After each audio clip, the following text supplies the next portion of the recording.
Hello everyone, and welcome to this video, which is in our Great Engine Attack series. I'm Grandmaster Matthew Sadler, and we're taking a look at the game between Komodo Dragon and Stockfish, TCEC Season 22 SuperFinal Game 63. For some unknown reason, we've been looking at a lot of great Stockfish play in recent videos, but Komodo has also had its moments as well. And I liked this attack very much. It's a really good demonstration of how powerfully Komodo can attack when it's on top. And this was one of Jeroen's openings. It was a rather passive Nimzo Indian, where black doesn't fight for the centre at all, but simply concedes. It looks a little bit like a 1920s handling of the Queen's Indian or the Nimzo Indian. And, well, Komodo had pretty impressively just built up its advantage. And now it decided that it was time to strike. I mean, the key weaknesses for black are going to be on the dark squares. That's the bishop that black is missing. But, well, you know, it's not completely easy to see your path past this lovely chain of black pawns on the dark squares. But Komodo just puts pressure all over the place, and with some sacrifices, it all comes together.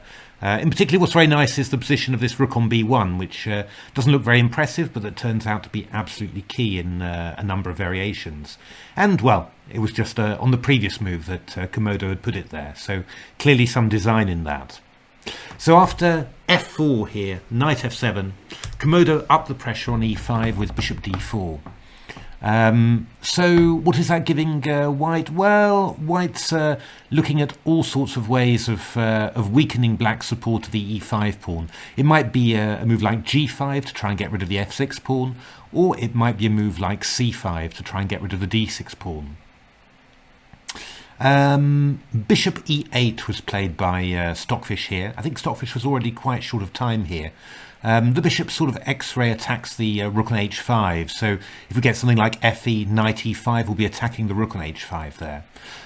In my engine games I played a lot between Stockfish and Koivisto, 8.6, and rook g8 was played, and now f takes e5, knight takes e5, and I really like this this finish of Stockfish's.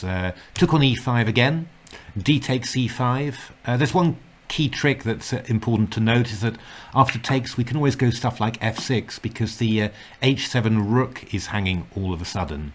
So d takes c5 and then c5, and this is a key white idea. And you know, after b takes c5, this rook suddenly is incredibly active and causing black an awful lot of pain. So queen takes g4 was played by Koivisto, d6 check. Again, I love all this stuff where you just, you know, very free-flowing, natural moves, and they turn out to be good. That's the amazing thing. Takes, queen d2 check, and then queen f2, a lovely move, threatening queen b6 check, king c8, and queen b8 mate.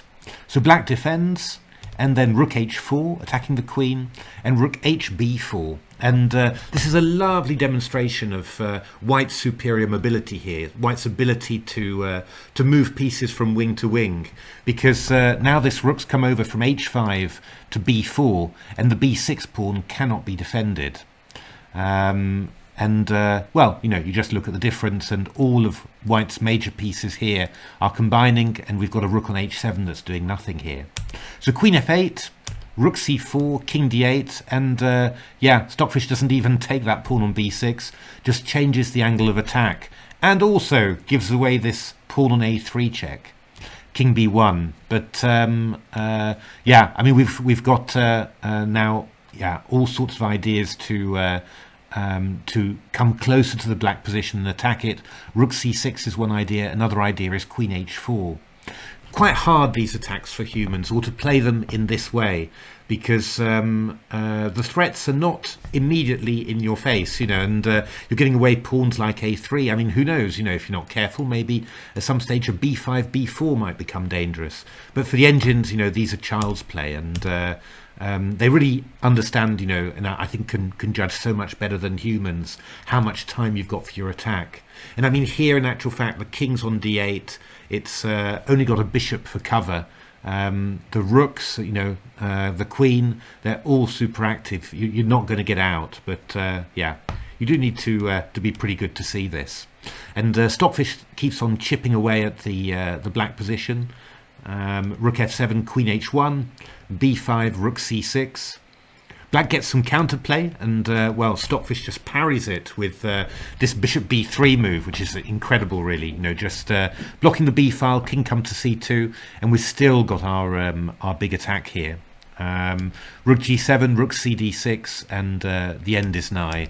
Takes, queen c6, queen e7, and then I thought, you know, that this was an absolutely beautiful way of finishing it. Just rook g1. So again, you know, the switch in angle again. The rook's pinned to the king, and we're threatening rook g8 check. And after queen d6 takes, rook g8 check, king e7, rook b8. You know, White's completely winning, and won that very soon after. Just goes to show, you know, I mean, the complexity still of these attacks. I mean, you can appreciate that that this sort of position is just like really dangerous for black, and this as well. But you know, if you try and put it away against one of these engines, you probably won't succeed. You know, but it just takes this this incredibly relaxed play, really, where you know, you just you've got an initiative and you keep the attack going for long periods of time, you know, almost without forcing it through. You know, that's the sort of attacking play you need, and very, very difficult for a human player. But, you know, absolutely gorgeous to look at. So after bishop d4, bishop e8 was played by Stockfish in this game, and now we get this break c5 that we've seen already. And, you know, the idea is, well, d takes c5, that weakens support of the e5 pawn, and b takes c5, we get an extra attacking line that will become very useful.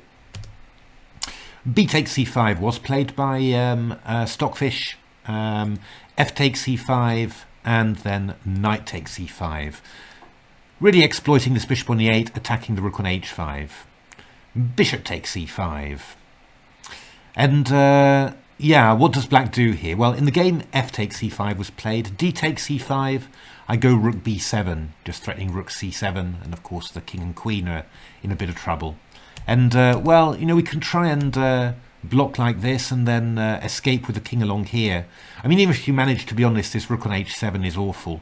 And d6, king d6, rook b7, again just nicely giving up pawns, and but then this mobility is coming in, the rook moving over to the center now, and d7 is attacked, and king f8, rook d1, and that pin was, you know, absolutely horrific. White won a piece very quickly. Koivisto here didn't even try and defend it against Stockfish. Probably being a bit unfair here, by the way, by choosing lots of Stockfish Koivisto wins. Actually, White was winning virtually every game that I played here, so you can see how strong this position is for White. So f takes e5, f6 check. In we go. We mentioned this one already, opening up the line of the bishop on the rook. Queen takes f6, and now the nice thing, you know, Komodo doesn't grab the material and then try and win it somehow. It's not even that clear that you can, because there's bishop takes h5 as an intermezzo. Just rook f5. And here Stockfish played queen h4. Queen g7, I just go rook b7, bishop d7, rook takes c7, and you know, clearing the 7th rank is appalling for black. I'm, you know, already threatening bishop takes a4, for example. So after rook f5, queen h4 was played, and you know, Stockfish was looking to play one of these moves, just try and get along the 3rd rank, attack the pawn on c3, and yeah, I mean, also get the queen out of the line of fire, but that's not so easy. Now you need you know, really good calculation. And of course Komodo has got that. Rook takes e5 check looks very tempting here. Takes queen takes e5, but funnily enough, black here can escape back to the king side, which, you know, feels a bit risky. But rook f1 check, bishop f7, bishop takes h7, rook h7, and yeah, somehow we're keeping it all together. Queen f5 is quite interesting, hitting the rook, also maybe threatening some queen c8. But then black goes queen g3, and queen h7, queen c3 is just going to be a perpetual. So it's too early to sacrifice. So that's why Komodo's move here is so nice. It's just a calm rook bf1. So the rook had an open file here, But for the moment, the most important thing, you've just got this mobility. Just look at the difference in mobility between the white rooks and the black rooks here. You're just playing the rook to f1, and you're going to stop the king from escaping. You've decided basically that the king kill zone is over on the queen side, and that's where you want to force the king. So number of nice games here now that were played. This is Stockfish against Koivisto again. Rook f7, we take, king d7, and then bishop takes a4 check. So we're just forcing the king over to the queen side. Queen e6 check, king b7, rook b1, king a7, queen c8, and as you can imagine, this will not last long for black. Another idea is to play king d8, just try and escape early. Don't allow this rook take c5. But now we come in through the other side. The queen was incredibly active in the center here, and then it's coming over to the queen side. Again, beautiful mobility of these major pieces. And yeah, these are positions that, Komodo plays really well. I mean, this one's, just really, really good, of course. So, there are quite a few engines that could play this very convincingly. But, yeah, even in positions where the margins are much smaller, Komodo really does this well. So, Queen g3, rook g2, queen g2, bishop f5. This was another Stockfish Koivisto game. Rook d7, bishop e6, rook h7, rook f8, and with queen a8 to come, it's just totally over. So queen h3 was played by Stockfish, looking for a little